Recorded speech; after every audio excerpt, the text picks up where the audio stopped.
Bagaimana sebenarnya potensi industri perkapalan militer Indonesia dan apa juga yang bisa menjadi hambatan tumbuhnya industri ini? Kami akan membahasnya dalam segmen The Analyst.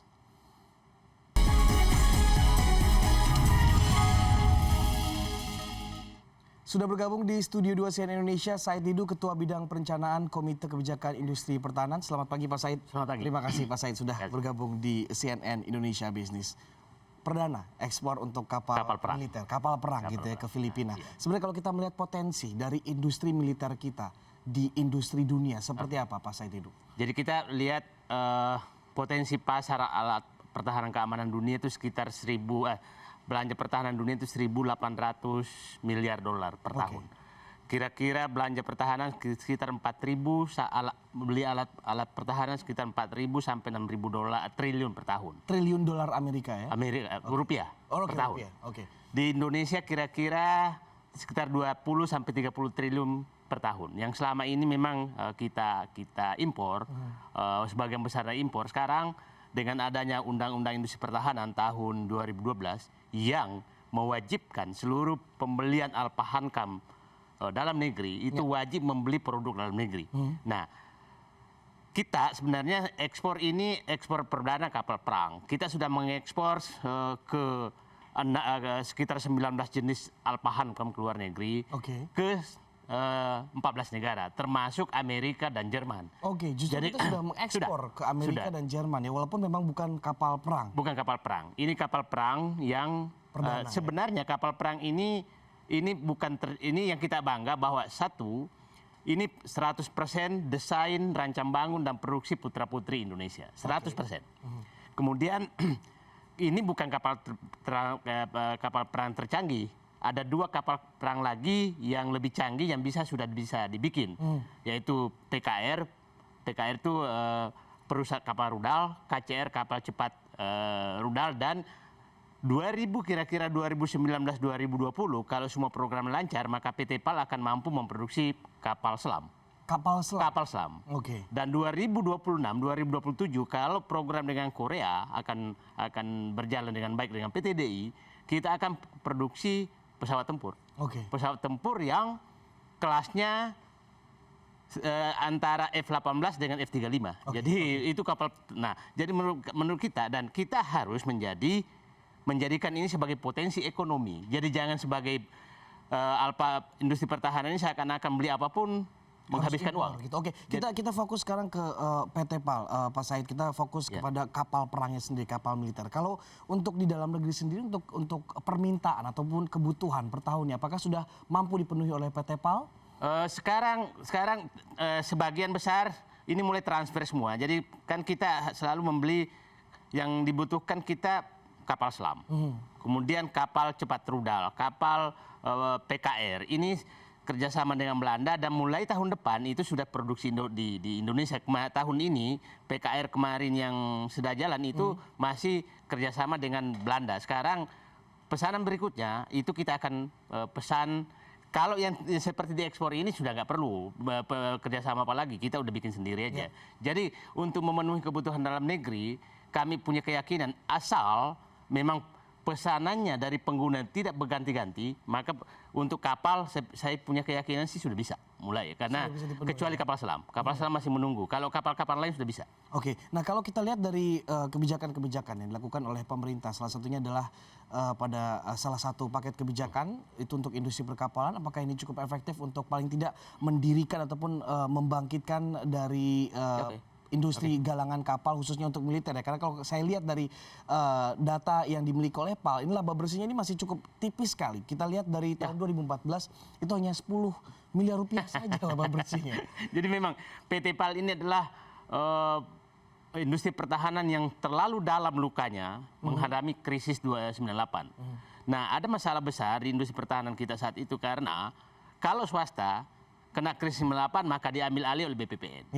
Sementara BUMN tidak dibantu sama sekali, malah dicatatkan oleh pemerintah sebagai utang. Jadi industri pertahanan ini bebannya adalah utang karena krisis 98, bukan diambil oleh BPPN. Nah, tapi sekarang baru tahun lalu baru positif, baru positif. Dan kami terima kasih sebenarnya juga kepada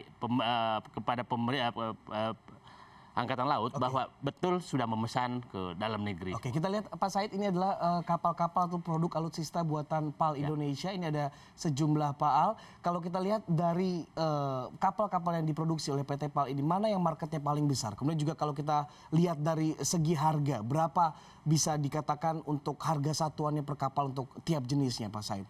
Kalau dari segi kualitas kita sudah sudah jamin. Dari segi harga juga ya, karena kemarin PT PAL ini setahu saya sekitar 10 negara loh bersaing untuk tender yang ke Filipina ini. Dengan Filipina. Dan akhirnya kita yang menang. Kita yang menang. Jadi tender bebas. Nah, kita harapkan ini kan masih kapal, istilah saya kapal belum secanggih PKR KCR. Kita berharap ke depan, malah cita-cita kita kalau memang kita sudah bisa bikin kapal selam, kan puncak teknologi Alpahankam laut adalah kapal selam. Nah, kalau kita udah bisa bikin, ya kita bikin kapal selam. Kalau ini yang lain ini udah biasa lah semua nih. Tapi ini juga dijual di dalam negeri gitu. Dijual dalam negeri dan diekspor juga. Dan diekspor juga. Nah, kalau kita lihat persaingannya, memang Indonesia ini tidak masuk dalam 10 besar untuk industri perkapalan. Selama ini mungkin kembali dari krisis 1998 gitu ya. Apa yang membuat akhirnya kalau kita lihat kita negara maritim, namun industri perkapalan kita tidak masuk dalam 10 besar industri perkapalan.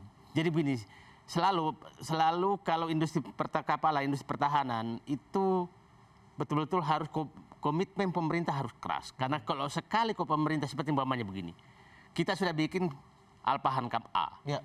Tahu-tahu pengguna minta memesan yang lain, maka matilah industrinya. Dan ini yang kita jaga dengan undang-undang pertahanan. Dan ini jangka panjang, jadi jangan ganti pemerintah, ganti lagi kebijakan. Apalagi ganti kepala staf, ganti lagi pesanan. Maka investasi yang sudah dibangun oleh industri mati. Nah, itu terus dilakukan. Jadi dibutuhkan memang konsistensi pemerintah bahwa, dan undang-undang sudah menyatakan, tidak boleh memesan yang lain apabila sudah bisa diproduksi. Tapi ada jendela yang biasa dipakai, spesifikasinya dirubah.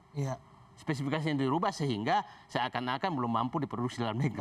Sehingga itulah akhirnya kita kembali impor lagi. Nah, kembali impor lagi. Tapi kita jaga lagi. Kebetulan saya penyusun undang-undang pertahanan, kalaupun terpaksa impor, maka lokal konten offset dan imbal dagang minimum 85%. 85% harus lokal konten dan harus dibikin di BUMN industri pertahanan. Karena satunya PAL berarti ya? Satunya PAL. Kalau udara PTDI, kalau darat Pindad. Kita lihat lagi, ini adalah ekspor kapal perang perdana yang ke Filipina. Kita lihat yang pertama adalah merupakan upgrade dari kapal jenis LPD, kemudian juga 2 kapal perang tipe strategic sea lift vessel. Dengan proyeknya bernilai 90 juta dolar Amerika Serikat. Proyek yang sangat besar, 90 juta dolar Amerika Serikat.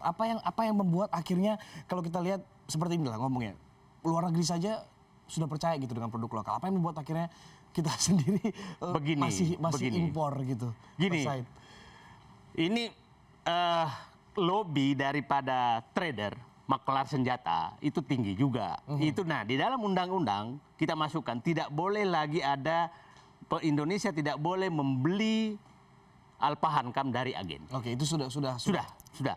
Harus dalam ke pabrik atau negara. Nah, kita tidak tahu Alpahankam itu mahal. Satu Sukhoi itu kira-kira setara dengan satu pesawat tempur Sukhoi itu harganya setara dengan Boeing 777. Pesawat yang lebih besar. Yang besar. Secara fisik. Secara fisik. Jadi Alpahankam ini memang harus hati-hati betul karena sangat mahal. Satu kapal selam itu sama. Satu kapal selam itu bisa lebih mahal daripada Boeing 777. Oke, Pak Said, terakhir apa yang harus dilakukan industri juga, pemerintah juga, mungkin maklar juga harus melakukan ini gitu. Kalau maklar ada maklar melanggar undang-undang. Apa yang harus dilakukan untuk menumbuhkan akhirnya industri pertahanan dalam negeri, khususnya untuk memproduksi sendiri? Saya begini, yang syarat utama adalah kebijakan pemerintah harus konsisten. Tidak cukup dengan paket kebijakan insentif saja? Tidak bisa konsisten untuk 10-20 tahun ke depan. Yang kedua, bahwa pengguna betul-betul harus duduk bersama dengan industri pertahanan agar industri pertahanan memperbaiki kualitas produknya. Dan industri harus jadi jangan pengguna hanya menyatakan jelek produksi kamu, tapi harus sama-sama. Ini kita sedang bangun agar 3 pilar dalam pembangunan industri pertahanan itu betul-betul terkoordinasi dengan baik, atau pemerintah, pengguna, dan industri pertahanan. Nah, ini KKIP, saya kebetulan di sana, itu selalu mendudukkan tiga-tiganya ini, sehingga istilah saya dulu tuh, segitiga ini segitiga Bermuda. Jadi kebijakan apapun masuk hilang karena trader senjata, trader Alpahankam. Nah, trader kita singkirkan, kita menjadi kan segitiga Bermuda, menjadi segitiga emas untuk pembangunan industri pertahanan. Berarti memang saling berkomunikasi apa yang Saling dibutuhkan dalam berkomunikasi. 20 tahun ke depan gitu ya. Sehingga juga tidak merubah-rubah lagi Ya. teknologi yang ada. Dan juga penghapusan maklar jenderal. Oke, baik, terima kasih Said Didu, Ketua Bidang Perencanaan Komite Kebijakan Industri Pertahanan, seluruh gabung di CNN Indonesia Business. Terima kasih Pak.